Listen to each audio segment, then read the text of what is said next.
E o ministro do Supremo Tribunal Federal, Alexandre de Moraes, determinou nesta terça-feira que a Polícia Federal prepare relatório sobre suposto vazamento de dados sigilosos por parte do presidente Jair Bolsonaro em um prazo de 15 dias.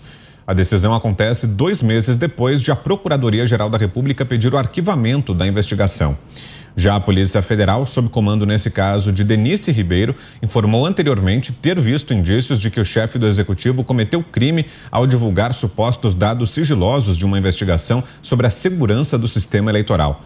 Denise também apontou o envolvimento do deputado federal Felipe Barros e do ajudante de ordens da presidência Mauro Cid. No entanto, o delegado da Polícia Federal, Vitor Neves Feitosa, que estava à frente das investigações do possível ataque hacker sofrido pelo Tribunal Superior Eleitoral, afirmou em depoimento que os dados não estavam sob sigilo e, portanto, não foram vazados. Alexandre de Moraes afastou Vitor do caso e decidiu prosseguir com as investigações. A inclusão e permanência do tenente-coronel Mauro Cid no inquérito não são bem vistas pelos aliados de Bolsonaro. O deputado Felipe Barros se manifestou de forma contrária ao pedido de Moraes. Em relação à decisão do ministro Alexandre de Moraes de pedir para que a Polícia Federal faça um relatório sobre as mensagens obtidas através da quebra do sigilo telemático do ajudante de ordens do presidente Jair Bolsonaro, o Coronel Cid, o que eu tenho a dizer é que, mais uma vez, o ministro Alexandre de Moraes desrespeita a nossa Constituição, ignora as nossas leis, uma vez que a própria Procuradoria-Geral da República, o Procurador-Geral Augusto Aras, já constatou que não houve qualquer tipo de crime e já mandou arquivar o inquérito. Já era para o ministro ter arquivado o inquérito, portanto, está ele incorrendo em abuso de autoridade. Então, a manifestação do deputado Felipe Barros. José Maria Trindade, começa com você, Zé. Olha, em algumas ocasiões, inclusive no processo, há o uso da palavra Polícia Federal como se tivesse a Polícia Federal determinado a investigação ou que tivesse concluído de que o relatório é secreto. Mas, na verdade, não foi a Polícia Federal, não foi a instituição, mas sim uma delegada da Polícia Federal, a Denise Ribeiro, né? Ela que chegou a essa conclusão. E, nas normas ali da Polícia Federal, o presidente do inquérito, o delegado, tem realmente a competência de analisar. Aí depois o Ministério Público e o Supremo é que decidem. Mas o ministro Alexandre fala, a Polícia Federal disse, não foi a Polícia Federal, mas uma delegada da Polícia Federal. Esse processo não era sigiloso. Não basta um carimbo num documento, um carimbo de sigiloso, para que ele transforme em um documento restrito. Existem normas, existem critérios para determinar se cada documento é sigiloso oficialmente ou não. O deputado Felipe Barros é um guerreiro ali, viu? Ele vem sustentando a realidade e uma investigação contra ele que é muito importante, porque ele diz o seguinte, e foi verdade, ele pediu à Polícia Federal todos os processos que envolvessem as urnas eletrônicas. E aí foram vários, inclusive esse. Esse documento que agora está sendo considerado sigiloso e diz que o presidente Jair Bolsonaro quebrou o sigilo, foi discutido na comissão. A comissão especial que discutiu aquela história do voto impresso. Isso foi aberto, foi lido no plenário, discutido, cada um deu opinião. Quem publicou, publicou. Quem não publicou, não publicou. Mas estava lá, aberto, uma sessão, uma comissão permanente não, temporária da Câmara dos Deputados. Aí esse documento, quando chegou nas mãos do presidente Jair Bolsonaro pelo deputado Felipe, né, ele falou numa live, mas esse documento já estava lá e não houve o sigilo. Tinha um carimbo de sigilo lá, mas não era oficialmente sigiloso. Agora, a abertura do sigilo do ajudante de ordens do presidente da República é gravíssimo. É uma quebra por tabela do sigilo do presidente Jair Bolsonaro. Por várias oportunidades, no dia inteiro, o presidente conversa com o Coronel Cid. E, às vezes, altas horas da noite, o presidente da República liga para o seu ajudante de ordem. Eu estou falando isso, tirando nomes, para dizer a institucionalidade. É disso que nós estamos falando. Então, se você abre o sigilo de um auxiliar tão próximo, de um colaborador tão próximo, você abre o sigilo do presidente da República. Porque nesta abertura que a gente vê aí do ajudante de ordens, estão falas do presidente discutindo temas sensíveis, importantes e aí sim sigilosos e que colocam em risco a segurança pública do país e as relações internacionais. Eu considero a quebra do sigilo do ajudante de ordens do presidente da República como gravíssimo. Augusto. Gravíssimo e ilegal. Ilegal. Quem conhece o tenente-coronel Mauro Cid sabe que ele é um homem honrado, é um homem de bem, ele é sério. Você pode confiar no coronel Cid. Agora, o que ele acha que vai encontrar é ver como é esperto, é uma esperteza, é uma malandragem do Alexandre de Moraes. Ele quer saber o que o presidente falou ali. E agora começa a perseguir um coronel. Eu acho que ele está se expondo demais. O Alexandre de Moraes, tudo que ele faz é inconstitucional, de uns tempos para cá. Tudo. Agora, paga-se um preço por isso. Ontem eu fui para Brasília e no mesmo voo, eu estava na fileira 7, ali no mesmo voo, estava na primeira, claro, primeira fileira na poltrona 1F, o Lewandowski, o ministro Ricardo Lewandowski. Então ele já estava no avião, quando os outros entraram, né? Ele é um homem incomum, ele é um semideus. Ele estava ali sentadinho na fileira, a poltrona que fica ao lado da janelinha, né? E ele foi olhando a paisagem como quem vê um quadro do Velasco, essa nuvem ali. Ele olhando para não ser reconhecido. Na poltrona do meio não tinha ninguém, que é para protegê-lo, né? A última vez que alguém embarcou ao lado dele, disse a verdade sobre o Supremo, ele deu voz de prisão, que não se consumou.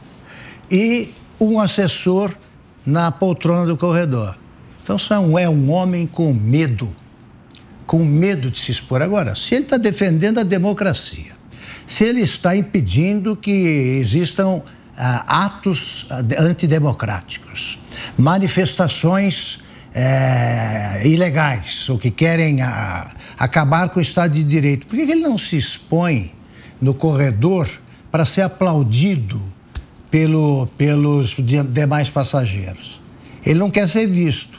Alguém aí lembra de ter visto os últimos 2 anos andando por uma rua o Alexandre de Moraes? Não viram, ninguém viu, nem verão, nem veremos. Por quê? Porque ele sabe que o que está fazendo é inconstitucional e sabe que o povo não pode ser tratado como um bando de cretinos, porque não é. Então, as ilegalidades sucessivas se destinam a quê? A impedir que o presidente Bolsonaro seja candidato. Você, Fiuza? Olha, eu começar pelo fim. O Alexandre de Moraes está fazendo campanha para o Bolsonaro. É só você olhar, dá uma olhada geral, não precisa nem fazer uma reportagem investigativa, não. Dá uma olhada geral no que aconteceu no 1º de maio.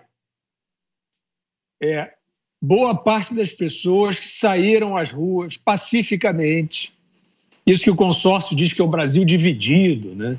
Dividido entre a população que se manifesta caudalosamente já nos últimos anos, né, tem sido, e os gatos pingados, que dizem apoiar o Lula e tal, que eles vão lá fazer aquelas fotos, buscar aquele ângulo para dizer que o Brasil está dividido, né?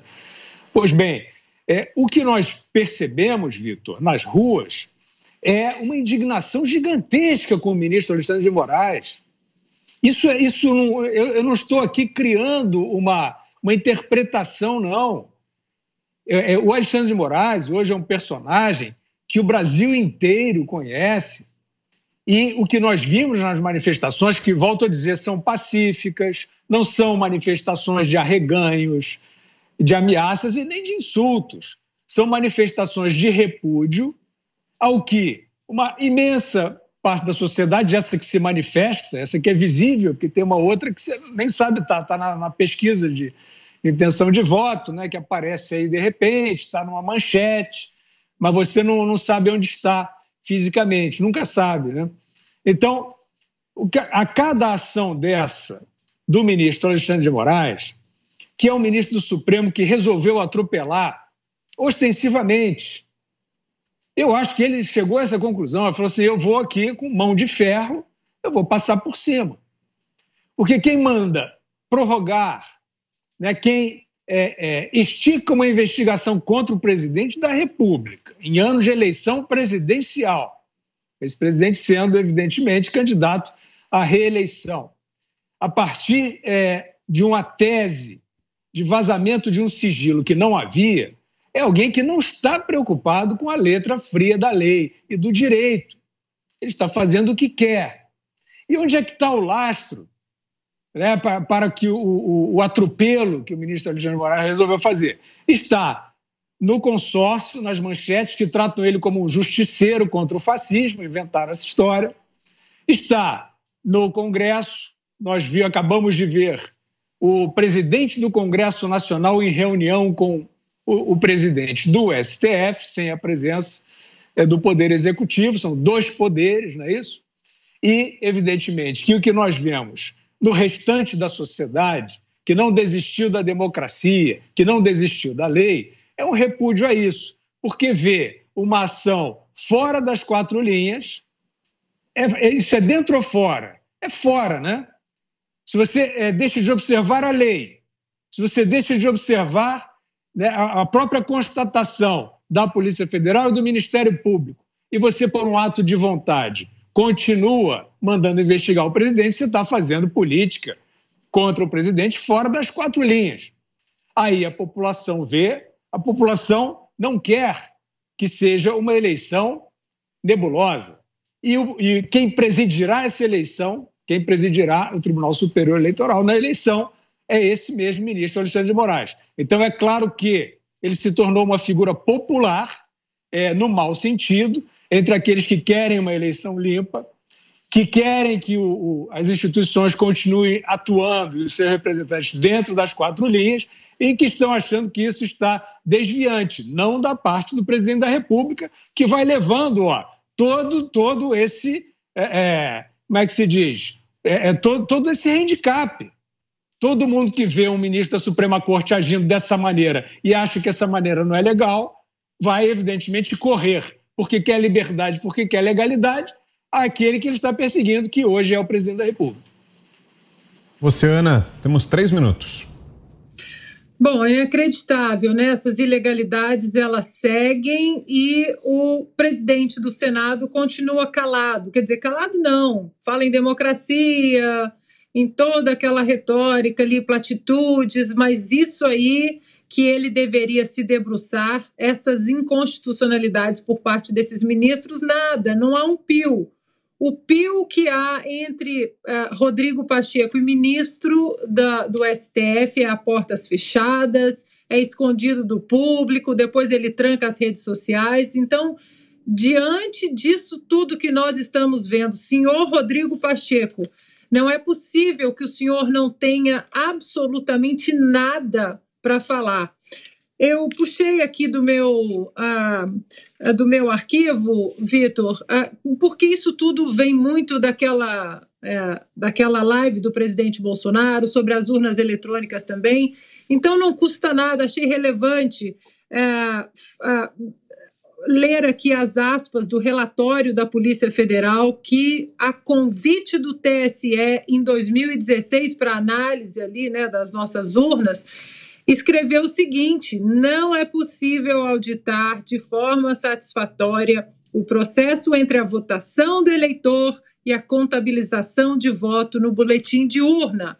Achei pertinente ler mais uma vez, mas mais uma pergunta que eu deixo no meu comentário é sobre a senhora Denise Ribeiro, né? A Denise Ribeiro, que até pouco tempo investigava um possível recebimento de propina do então ministro da Justiça, Alexandre de Moraes, sob o governo Temer, examinando aí relações comerciais dos escritórios de advocacia mantidos por familiares de ministros, virou a chave, esqueceu absolutamente essas investigações, não toca mais no assunto e agora entrou numa onda aí, numa caminhada firme de apenas validar tudo que o então investigado da delegada da Polícia Federal, agora como ministro do Supremo Tribunal Federal, de validar absolutamente tudo que o Alexandre de Moraes faz, escreve e fala, sem se atentar aí às inconstitucionalidades